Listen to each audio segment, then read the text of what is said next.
રામનવમી અને રામદેવ પીર મહોત્સવ દરમિયાન ટ્રાફિક વાહન પાર્કિંગની કોઈ સમસ્યા ન થઈ. તાલાલામાં ધાર્મિક મહોત્સવમાં પ્રજાને સહભાગી થનાર જિલ્લા કલેક્ટરનું સન્માન. કાર્યક્રમમાં પાલિકાના પૂર્વ પ્રમુખ સહિત અગ્રણીઓ જોડાયા.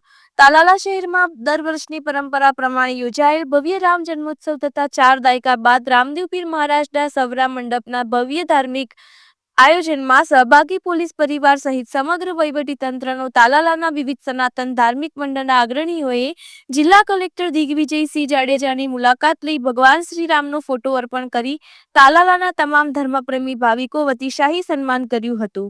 રામ જન્મોત્સવ ઉજવણી તથા રામદેવ પીર મહારાજના સવરા મંડપના ધાર્મિક ઉત્સવ દરમિયાન તાલાલા શહેરની તમામ બજારો 8 દિવસ દરમિયાન ભાવિકોથી ઉભરાઈ ગઈ હતી. અગણિત માનવ મેદની વચ્ચે પણ ટ્રાફિક તથા વાહન પાર્કિંગની કોઈ પણ સમસ્યા ઊભી થયેલ નહીં તેમજ કોઈ અનિચ્છનીય બનાવ બનેલ નહીં. તમામ ધાર્મિક ઉત્સવો